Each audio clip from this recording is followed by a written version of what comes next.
नमस्कार, आप देख रहे हैं बात छत्तीसगढ़ की। मैं हूं आपके साथ बुशरा और आज बात कर रहे हैं कि राम मंदिर या फिर सियासी शय। जी हां, अयोध्या में 22 जनवरी को होने वाले राम मंदिर की प्राण प्रतिष्ठा समारोह को छत्तीसगढ़ समेत देश भर में एक बड़ा इवेंट के रूप में प्रचारित किया जा रहा है, जिसमें भारतीय जनता पार्टी इस समारोह को बीजेपी की सियासी जीत के रूप में प्रचारित कर रही है।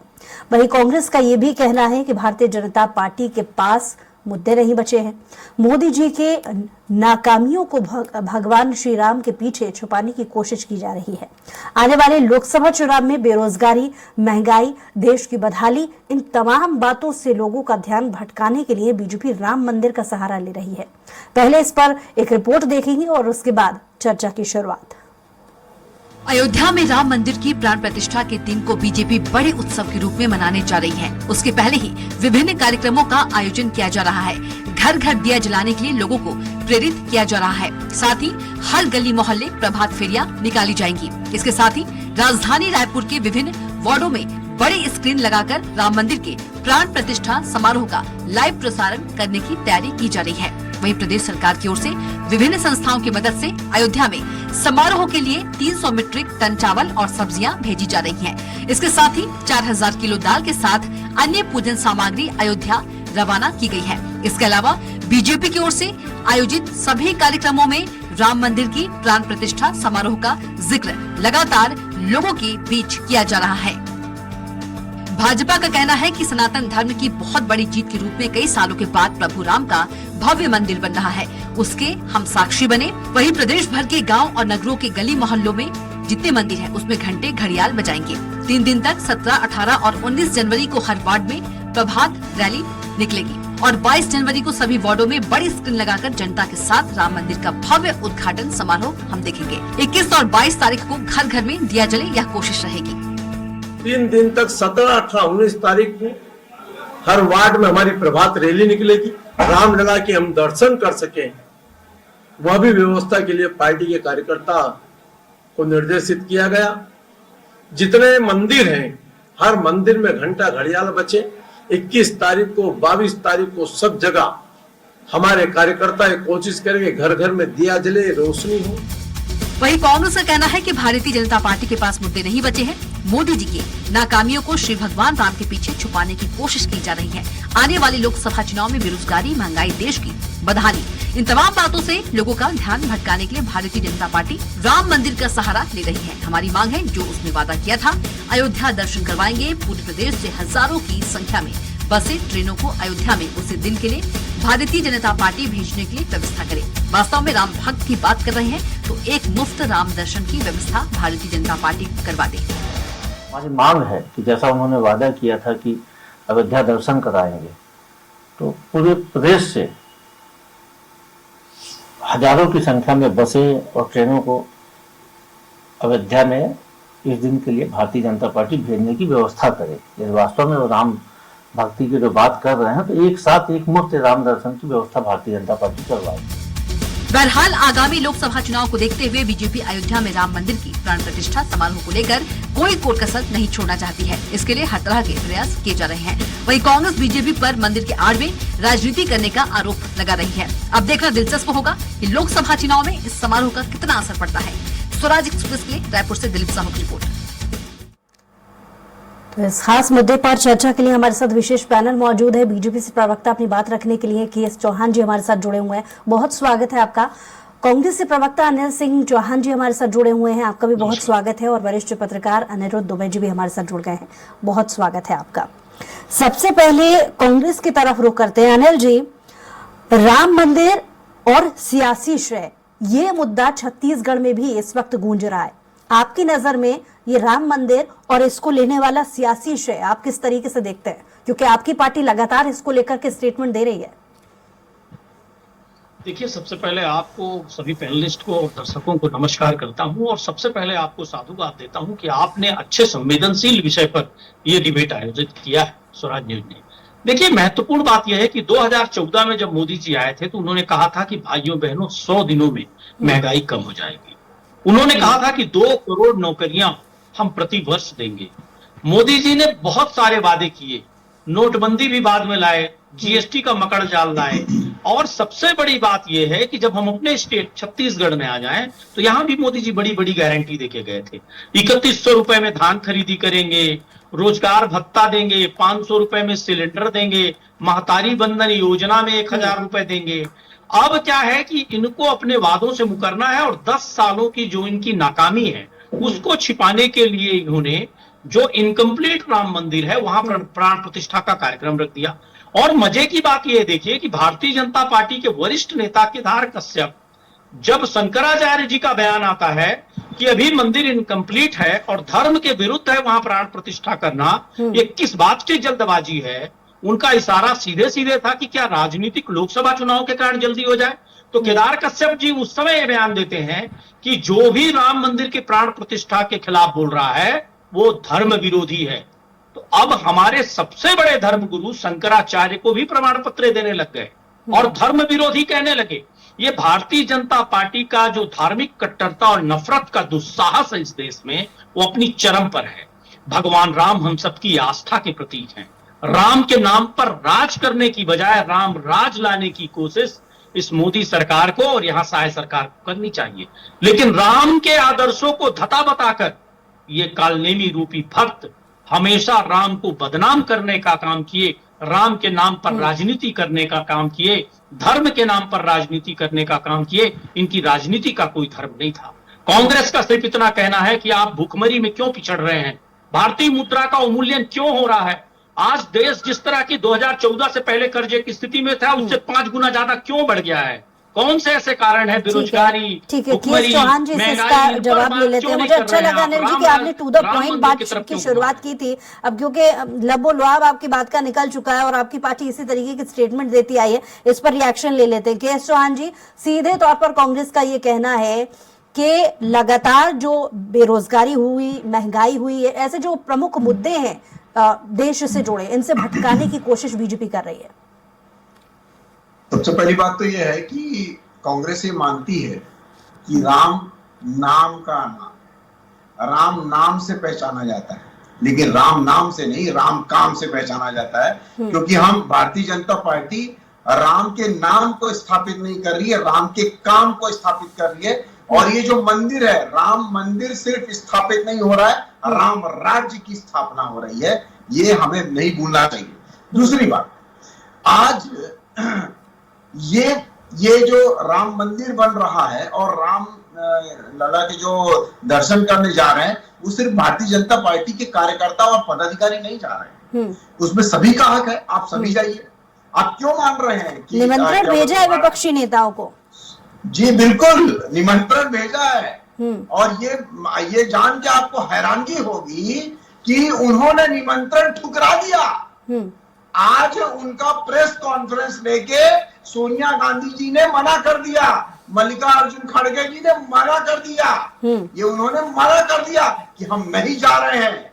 इसके पहले सीताराम येचुरी ने मना कर दिया, उसको भी मना कर दिया, चौहान साहब सीधा मना कर दिया। इससे बड़ी बात मना किया है के चौहान साहब, चारों शंकराचार्य जो हिंदू धर्म के ध्वजवाहक हैं उन्होंने भी मना किया है, उनको नहीं बताएंगे आप? इससे बड़ी बात कुछ नहीं हो सकती है कि इन्होंने मना कर दिया। और इससे बड़ी बात नहीं हो सकती है। अनिल जी, ये बात सही है कि लगातार, अनिल जी, क्योंकि ये सवाल मेरा भी आपसे रहने वाला था, आपकी पार्टी से ये रहने वाला था, क्योंकि लगातार बीजेपी अलग अलग प्लेटफॉर्म पर ये कह रही है कि हमने निमंत्रण भेजा है। जब कांग्रेस इस बात को स्वीकार कर रही है कि राम उनके भी है, तो फिर वहां पर प्राण प्रतिष्ठा कार्यक्रम में शामिल होने में क्या हर्ज है? देखिए, सबसे बड़ी बात यह है कि ये आयोजन भाजपा का कैसे हो गया। माननीय सर्वोच्च न्यायालय ने कंटिन्यू 40 दिन की सुनवाई करने के बाद एक ट्रस्ट का निर्माण किया और उस ट्रस्ट को सरकार ने हाईजैक करने का प्रयास किया, जैसे उन्होंने केंद्रीय एजेंसियों को हाईजैक किया है, चाहे ईडी आईटी हो। उस ट्रस्ट को हाईजैक करके उन्होंने इस कार्यक्रम को अपने पूरे मंदिर के कंप्लीट होने के पहले ही और उसका प्राण प्रतिष्ठा करने का प्रयास किया है। दूसरी बात, देखिए, हमारे हिंदू धर्म के सबसे बड़े ध्वजवाहक हमारे शंकराचार्य हैं। चारों शंकराचार्य ने इसमें जाने से मना कर दिया। तो आप बताइए कि हम सनातनी लोग जो हमारे ध्वजवाहक है, लेकिन बात अगर आस्था से जुड़ी है तो शामिल होने में क्या हर्ज है? इसका जवाब मैं लूंगी कि जैसे, लेकिन पहले अनिरुद्ध जी से एक रिएक्शन ले लेती हूँ। अनिरुद्ध जी, राम मंदिर सियासी शय या फिर धार्मिक भावनाओं से जुड़ा मुद्दा?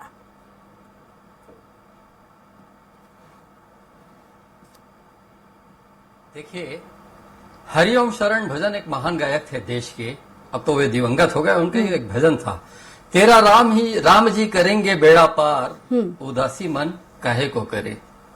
तो वास्तव में अब बेड़ा पार होने की जो घड़ी आई गई है। और दूसरी बात, बुशरा बेग जी, जहां तक के जो है ये सियासी मुद्दा है कि धर्म का मुद्दा है, ये आपका सवाल है। तो इस पर मेरा ये कहना है कि ये सियासी मुद्दा भी है और ये धर्म का भी मुद्दा है। और अभी मैं दोनों मित्रों का जो है मैं तर्क अपनी अपनी जगह पे मैं सुन रहा था, तो उसमें चौहान जी को भी सुना, और आज तो दोनों चौहान जी हैं, अनिल जी भी और के साहब जी भी, तो सुना, दोनों की बातों को सुना। लेकिन इस पे ये है, निमंत्रण तो भेजा गया है सोनिया गांधी जी को, मल्लिकार्जुन खड़गे जी को। और दूसरी बात यह है कि बहुत पहले जो है राम जन्मभूमि को लेकर कांग्रेस का नजरिया स्पष्ट होता था।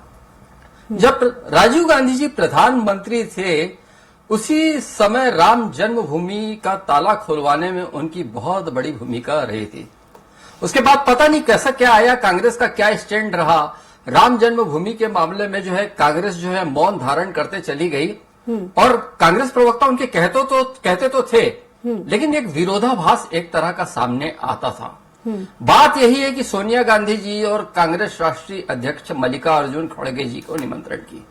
मुझे एक छोटा सा उदाहरण जो है छत्तीसगढ़ का याद आ रहा है। इधर जब राम जन्मभूमि की चर्चा चली, तो यहाँ जो मुख्यमंत्री भूपेश बघेल जी थे पिछली सरकार में, तो उन्होंने कौशल्या माता का जो एकमात्र मंदिर माना जाता है विश्व में, वो छत्तीसगढ़ में है। मतलब छत्तीसगढ़ जो है भगवान राम का ननिहाल माना जाता है, और कौशल्या माता जी का मंदिर जो प्राचीन मंदिर रहा है वो चंदखुरी में रहा है। और इस क्षेत्र में उन्होंने बहुत काम करवाया भूपेश बघेल जी ने। चंदखुरी की काया पलट हो गई, पूरे चंदखुरी क्षेत्र की भव्य मंदिर बना कौशल्या माता का। और राम वन गमन परिपथ, जो यह माना जाता है कि वनवास काल में जो है रामचंद्र जी का अधिकांश हिस्सा छत्तीसगढ़ में बीता, तो उस पे जो रिसर्च हुआ था पूर्व में, उस पे जो है काम शुरू हुआ। खैर ठीक है, यानी सियासी मुद्दा बनाने की कांग्रेस कोशिश कहीं ना कहीं राज्य स्तर पर कांग्रेस ने भी की है। आए हुए थे जब छत्तीसगढ़ में कांग्रेस की सरकार थी। अनिल जी, सुना आपने? जी, मैं सिर्फ इतना कहना चाहता हूं कि माननीय भूपेश बघेल जी के कार्यकाल में हमने राम वन गमन पथ का निर्माण, मोहन भागवत माता कौशल्या का मंदिर भी, भागवत जी को, लेकिन हमने उसका अनिरुद्ध जी राजनीतिकरण की बात करने का पूरी हो प्रयास जाने नहीं देते हैं। किया। अनिल जी, आ रही हूँ, लौट रही हूँ जी। अनिरुद्ध जी, मुझे अपनी बात रखने दीजिए, फिर अपनी बात करिए। मेरी बात मैं माफी चाहता हूं, मुझे लगा कि मुझसे सवाल है, मैं माफी चाहता हूं। मोहन भागवत जी जब रायपुर पहुंचे हुए थे, तो तत्कालीन मुख्यमंत्री भूपेश बघेल जी ने उनको चंदखुरी आने का निमंत्रण भेजा। मोहन भागवत जी चंदखुरी कौशल्या माता के मंदिर गए। जब कांग्रेस के तत्कालीन मुख्यमंत्री के अनुरोध पर या निमंत्रण पर मोहन भागवत जी अगर कहीं चंदखुरी जा सकते हैं, तो फिर यह चाहे वो भारतीय जनता पार्टी का निमंत्रण हो या केंद्र सरकार का निमंत्रण हो, तो सोनिया गांधी जी और मल्लिकार्जुन खड़गे जी अयोध्या क्यों नहीं जा सकते? बिल्कुल। अनिल जी, अब जवाब दीजिए। निमंत्रण स्वीकार करने को लेकर के सवाल है। जब मोहन भागवत जी जा सकते हैं, तो कांग्रेस को क्या हर्ज है? अगर इतनी ही आस्था राम मंदिर को लेकर के, जैसा कि कांग्रेसी नेता अलग अलग प्लेटफॉर्म पर कह चुके हैं, तो सवाल कहां है? देखिए, राम को लेकर हमारी आस्था है। राम जन्मभूमि का जब शिलान्यास राजीव गांधी जी के कार्यकाल में हुआ, तो राजीव जी ने वो शिलान्यास नहीं किया, उसको पॉलिटिकल इवेंट नहीं बनाया। उन्होंने मोहन नाम के एक व्यक्ति से उसका शिलान्यास करवाया। तो देखिए, यहां भी राम वन गमन पथ हो, चाहे माता कौशल्या का मंदिर हो, उसकी प्राण प्रतिष्ठा या उसका पॉलिटिकल इवेंट कांग्रेस ने नहीं बनाया। अब इस मुद्दे पे आ जाते हैं कि हमने विषय विकास से उसको डाइवर्ट नहीं किया, वो हमारी आस्था का विषय है। इस मुद्दे पे आ जाते हैं कि आमंत्रण की बात है।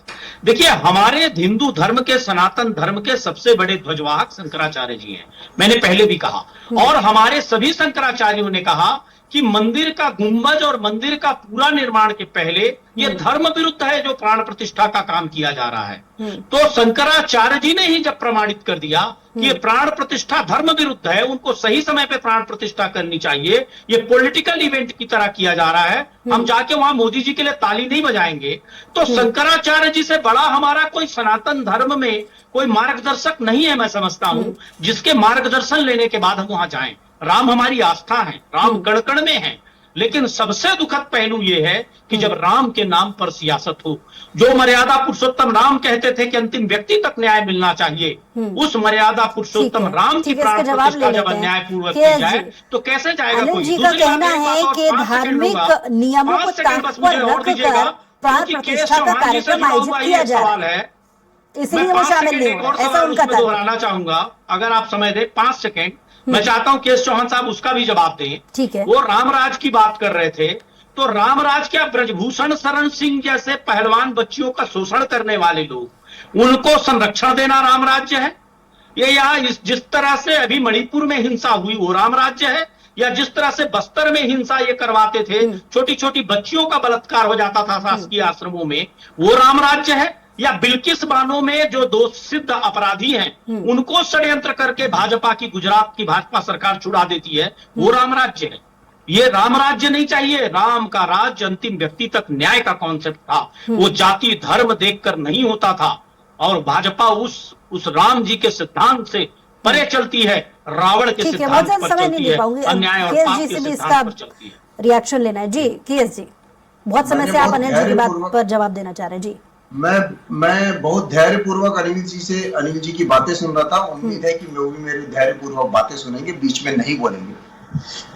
घर घर में गांव में बिजली पहुंचाना राम राज्य, जो कि भारतीय जनता पार्टी ने किया।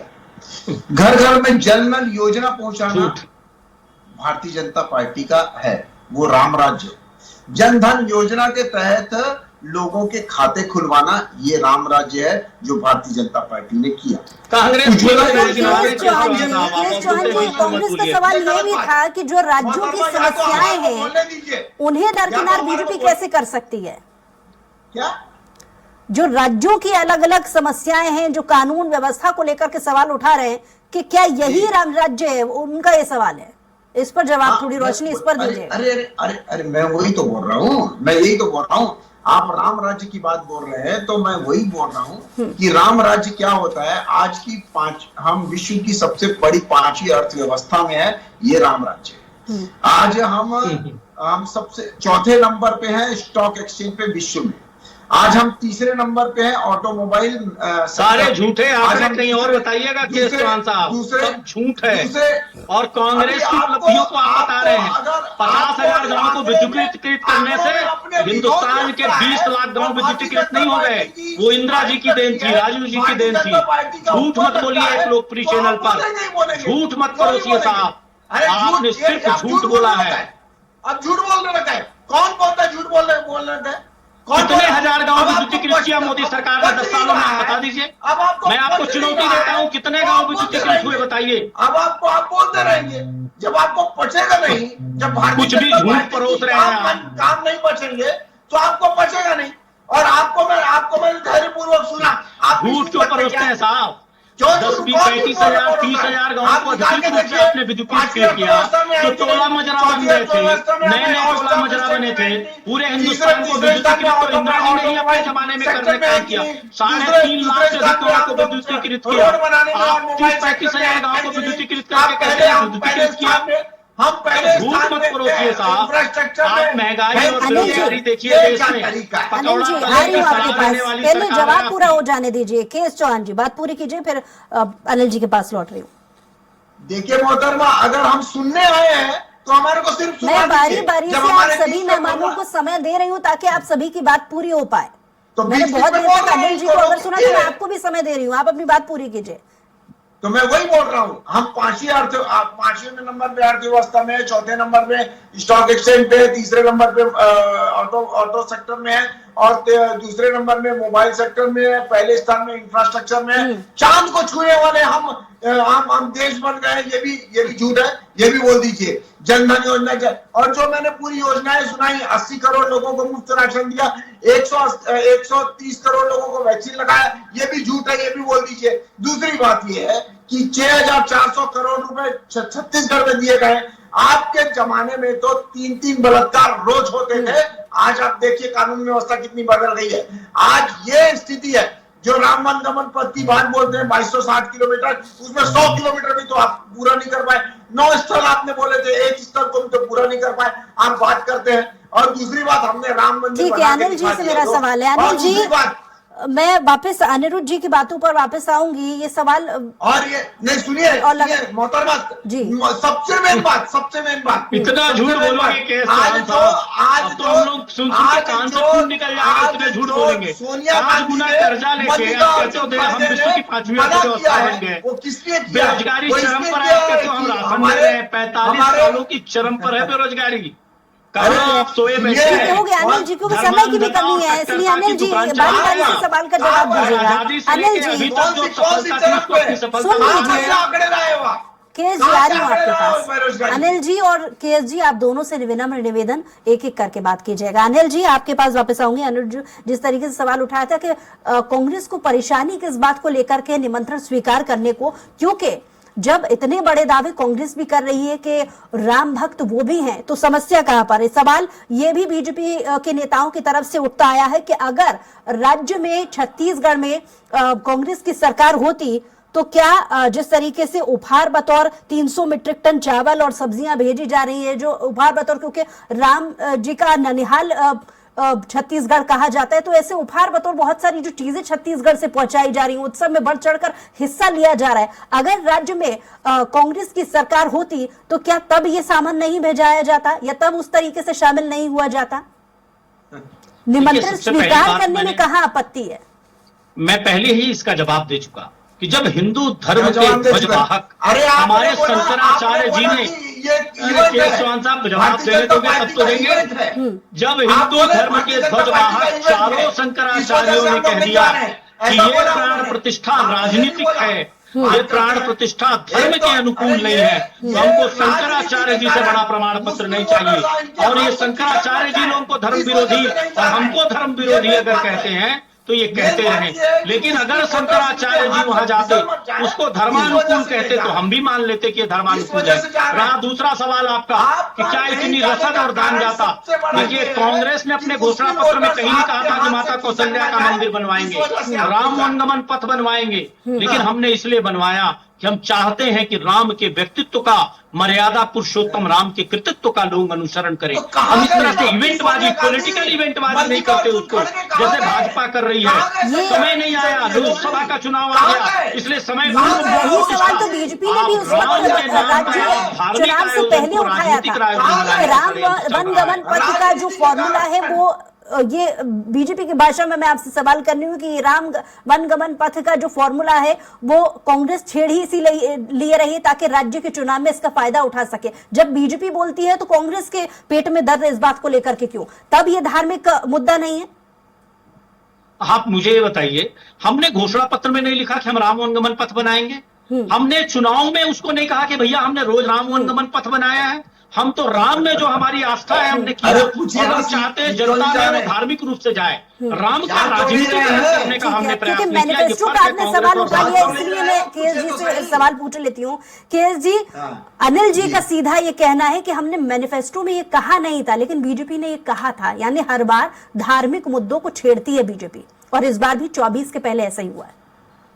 सबसे मेन बात यह है कि आपकी इंटेंशन, आपकी विचारधारा पूरी स्पष्ट होती है कि आप राजनीति के लिए धर्म को अपनाते हैं, राजनीति में स्थापित होने के लिए। आपसे मुस्लिम वोटर्स खिसक मत जाएं, इस वजह से आप वहां का हिस्सा नहीं बनना चाहते हैं।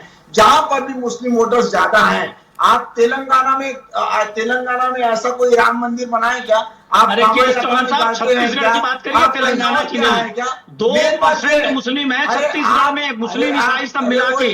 लेकिन हमने संविधान की रक्षा का संकल्प लिया। हम चाहते तो हम भी बहुसंख्यकों की राजनीति कर सकते थे। आपने धार्मिक कट्टरता और नफरत की राजनीति की, और हमने संविधान को सर्वोपरि माना। इतना फर्क है हम दोनों में।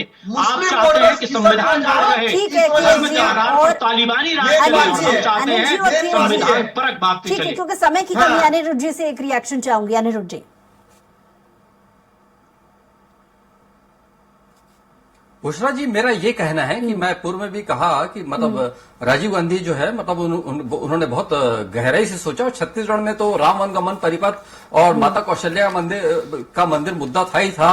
और लेकिन ये है कि अगर कहीं कोई निमंत्रण गया, चाहे मल्लिकार्जुन खड़गे जी को या सोनिया गांधी जी को, और बात राजनीति की है तो उसमें एक बुद्धिमतापूर्ण निर्णय चाहती तो सोनिया जी ले सकती थी, मल्लिकार्जुन खड़गे जी ले सकते थे, ये कहते हुए कि हालांकि ये जो इसमें राजनीतिक पक्ष बहुत इन्वॉल्व है, लेकिन आध्यात्मिक दृष्टिकोण और भावनात्मक दृष्टिकोण को जो है पे जो है भरोसा करते हुए, उसको स्वीकार करते हुए हम इसमें शामिल होते हैं। तो वहां पे जो है विरोध था वो भी दर्ज हो जाता और ये शामिल भी हो जाते। तो एक बुद्धिमतापूर्ण निर्णय अगर कहीं चाहते तो ये हो सकता था।